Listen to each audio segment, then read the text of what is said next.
नमस्कार मित्रों, स्वागत है आपका हमारे यूट्यूब चैनल जीके ज्ञान तत्व में।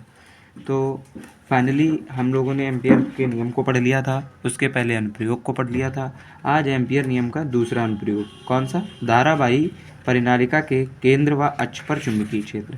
इसमें हमें एक परिनालिका लेनी होगी और उसके जो है कोई अगर परिनालिका है उसके केंद्र और अक्ष पे हमें चुंबकीय क्षेत्र की गणना करनी है। तो टॉपिक को शुरू करने के पहले जो हमारी सीरीज है हर दिन नया टॉपिक सीरीज, इसके तहत आज ही हमारा लेक्चर नंबर आई थिंक 6 है। हर दिन नया टॉपिक सीरीज में ये लेक्चर नंबर 6वां है, ठीक है। तो आज हमारा 6वां दिन हो चुका है। हम इसमें इम्पॉर्टेंट डेरिवेशन है उनको सबको कवर कर रहे हैं केवल और केवल 10-5 मिनट के वीडियो में। तो आप लोग समय निकाल के ज़रूर देखें, क्योंकि बस आप पढ़ा तो आपने होगा, बस ओनली फॉर रिवीजन, ठीक है। केवल रिवीजन के लिए आप इसको ज़रूर पढ़ें। तो हमारा जो टारगेट है आपको पता ही है, सन 2024 बोर्ड में 70/70 इन फिजिक्स, ओके। तो हमको कम से कम इस जो देखिए ये हमारा जो टाइम चल रहा है ना, एकदम क्रीमी टाइम चल रहा है। क्रीमी मतलब 2 महीने बचे हुए हैं। अगर हम इसमें भी नहीं पढ़ेंगे तो कब पढ़ेंगे? तो इसी के साथ ज़्यादा बात ना करते हुए मैं अपने वीडियो को शुरू करता हूँ। तो जैसा कि पहले ही दिया गया, धारावाही परिनालिका के केंद्र व अक्ष पर चुंबकीय क्षेत्र की गणना करनी है। तो इसके लिए सबसे पहले हम कोई धारावाही परिनालिका बना लें, जैसे परिनालिका ये, ठीक है। और परिनालिका में क्या होता है, फेरे लपटे होते हैं 1 बाई 1। ये यहाँ से निकला होता है, फिर ये यहाँ से ऐसे, मतलब ये ऐसे मान के चलिए, ये यहाँ से घुसा, यहाँ से निकला, ये इस तरीके में पूरे फेरे लपटे होते हैं। अब ये परिनालिका हो गई। इसके केंद्र मान लीजिए यहाँ पे कोई केंद्र, इसका केंद्र ये है और हमें केंद्र मान लीजिए बिंदु P है, इस पे चुंबकीय क्षेत्र की गणना करनी है। अब जैसा कि होता था किसमें, गॉस की प्रमेय में, और पिछले लेक्चर में भी एम्पियर में, हमने किसी ना किसी एक बंद पृष्ठ को इसमें लेना पड़ता है। तो यहाँ पे हम एक वर्ग की कल्पना करते हैं। किसकी? वर्ग की। वर्ग माना ABCD एक वर्ग है, ठीक। और इसकी लंबाई कितनी है? L लंबाई का एक वर्ग हमने लिया है यहाँ पे। अब आप देखो, समझ ही गए होंगे, इधर चुंबकीय क्षेत्र की दिशा भी इधर हो गई, DL जो हम एक अल्पांश मानेंगे उसकी दिशा भी इधर की हो गई, ठीक है। इतना काम करना है। अब इसके बाद हमें जो है इनकी गणना करके इसके चुंबकीय क्षेत्र का मान निकाल देना है। इस पर ये N फेरे हैं, N फेरे। तो पहले हम इसकी हिंदी लिख लेते। देखिए, हम लोग को लिखना मेन इंपॉर्टेंट होता है, जब तक हम लिखेंगे नहीं तो उसका हमको नंबर मिलने वाला नहीं है। तो फिर शुरू करते हैं बिना किसी देरी के। तो हमने जो काम किया है उसी को लिखना है। तो सबसे पहले हमने क्या किया, माना एक परिनालिका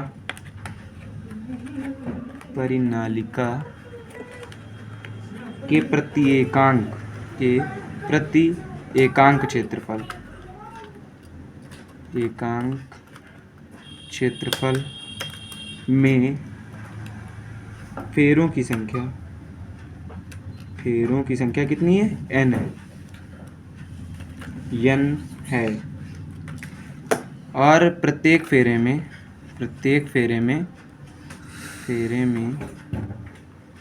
I0 धारा प्रवाहित हो रही है।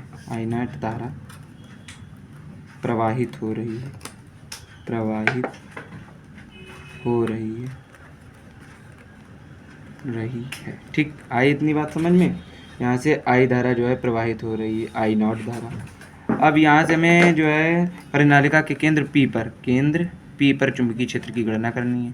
P पर चुंबकीय क्षेत्र की गणना करनी है। इसके लिए हमने एक जो है जिसपे L लंबाई का वर्गाकार एक ABCD की कल्पना कर ली। L लंबाई के वर्गाकार ABCD की कल्पना कर लेते हैं। वर्गाकार ABCD पृष्ठ की कल्पना करते हैं, ठीक। आए इतनी बात समझिए। अभी तक तो मैंने वही लिखा है जो हमने अभी तक किया है, कल्पना करते हैं। अब जो मेन काम है, बहुत ही सरल डेरिवेशन है, देखिए, सरल से भी सरल। अब आपको बस इसमें थोड़ा सा दिमाग लगाना है। अब सबसे पहले अब हम किसका नियम पढ़ रहे हैं? एम्पियर का नियम। तो यहाँ पे लिख दीजिए डायरेक्ट एम्पियर के नियम से। क्या लिखेंगे? एम्पियर के नियम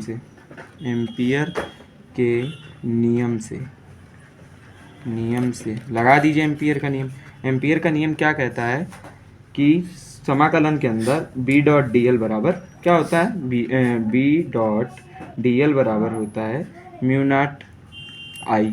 ये एम्पियर का नियम हो गया। अब यहाँ से हमें सबसे पहले बी डी एल की वैल्यू फाइंड आउट करनी है, बी डॉट डी एल की वैल्यू फाइंड आउट करनी है। तो यहाँ पे बी डॉट डी एल कितने भागों में मिल रहा है हमको, तो संपूर्ण बी डी एल क्या होगा, ये जो हमारा चित्र है पहले तो इसका यहाँ से यहाँ तक, फिर इसका यहाँ से यहाँ तक, और ये वाली भुजा का भी समाकलन, ठीक है। क्योंकि हमने प्रत्येक में देखिए डी एल लिया है, तो पहले तो इस लंबाई का समाकलन करेंगे, फिर इस लंबाई का, फिर इस लंबाई का, फिर इस लंबाई का। तो बी डॉट डी एल बराबर आ जाएगा हमारा ए से लेके बी तक में, ए से बी तक में B dot D L plus आपका ए से बी हो गया, बी से डी की लिमिट में, बी से डी की लिमिट में बी डॉट डी एल, और प्लस आपका डी से सी और B dot D L plus D से वो सी से ए की लिमिट में बी डॉट डी एल। तो मेन काम आपको जो करना है यहीं पे पूरा फोकस इसी में करना है, और बस इसके आगे तो डेरिवेशन ख़त्म है। तो आपको बस यहाँ पे अब इसमें ए से बी तक में देखिए, ए से बी वाला चूंकि परिनालिका के बाहर है, चुंबकीय क्षेत्र के बाहर है, तो ये क्या हो जाएगा 0, चुंबकीय क्षेत्र के बाहर है, चुंबकीय क्षेत्र के बाहर, तो ये हो गया आपका 0। इसके बाद ये जो बी से डी, बी से डी, इसमें थीटा यहाँ पे कितना बन रहा है, ये देखिए इधर को आपका जो है चुंबकीय क्षेत्र इधर को डी एल लंबाई ऊपर की ओर, चुंबकीय क्षेत्र इधर डी एल ऊपर की ओर, थीटा बराबर 90 डिग्री। तो जो हम बी डी एल का फॉर्मूला लगाते हैं, क्या लगाते हैं, B dot D L cos plus B dot D L cos कितना हो जाएगा, कॉस 90 डिग्री, कॉस 90 डिग्री। इसकी वैल्यू कितनी होती है कॉस 90 की 0, तो ये भी हो गया आपका 0, ये भी 0 हो गया। अगला है B dot D L D से सी की लिमिट में। अब मेन यही है, यहाँ पे देखिए डी से सी, तो यहाँ पे ये देखिए इधर को डी एल भी इधर ही है और बी भी इधर ही है, तो कॉस 0 डिग्री, तो यहाँ पे हो जाएगा B D L cos 0 degree, C से वो डी से सी और बी से डी। और ये वाला जो आपका है ए से सी से ए वाला, सी से ए ये भी सेम जो है किसके तरीके हो जाएगा, बी से डी के, तो ये भी हमारा हो जाएगा 0। आई बात समझ में। हमारे पास मेन जो बचा है उसको हम लिखते हैं लिख। तो यहाँ पे बचा है बी डॉट डी एल बराबर बी डी एल और डी से लेके सी तक की लिमिट में, डी से सी की लिमिट में। अब इसका बस समाकलन करना है, तो बी डॉट डी एल बराबर आ जाएगा, बी बाहर आ गया तो ये बचा अंदर डी एल, डी से लेके सी तक की लिमिट में, और डी एल हमने पूरी लंबाई को माना था, इसलिए डी एल बराबर हो जाएगा एल, तो ये पूरा क्या आ जाएगा बी एल। ये समीकरण नंबर आप 1 दे दीजिए, ठीक। इसके आगे आपको जो है एम्पियर का नियम म्यू नॉट आई होता है, ठीक है वो, और हमें फिर निकालना है जो म्यू नॉट आई में जो आई का मान है उसको निकालना है। आई यहाँ पे क्या होगी, आई बराबर होगा एल लंबाई है परिनालिका की, आई बराबर एल लंबाई में एन फेरों की संख्या में प्रवाहित धारा, एल लंबाई में एन फेरों की संख्या में प्रवाहित धारा में प्रवाहित धारा हमने धारा क्या मानी है आई नॉट, तो आई बराबर हो जाएगा एन एल और आई नॉट, ठीक। आई बात समझ में।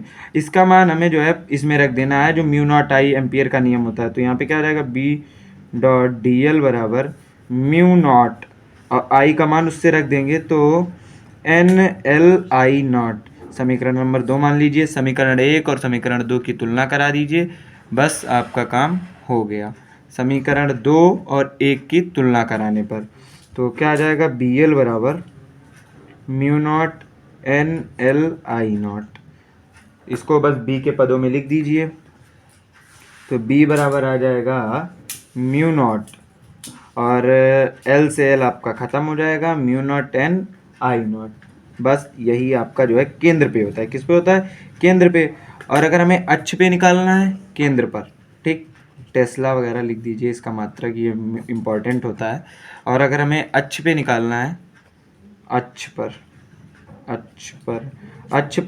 केंद्र का आधा हो जाएगा, मतलब 1/2 mu not an I not. ठीक है, तो थैंक यू। मुझे लगता है कि आपको ये समझ में आया होगा। अगर समझ में आया है तो कमेंट ज़रूर करें, जैसा भी आपको हमारा ये वीडियो लगता है उसको कमेंट करें, लाइक करें, हमारे चैनल को सब्सक्राइब करें और शेयर ज़रूर करें। मेन चीज़ शेयर ही है, आप इस वीडियो को शेयर अवश्य करें जिससे हमारा मनोबल बढ़ता है। धन्यवाद।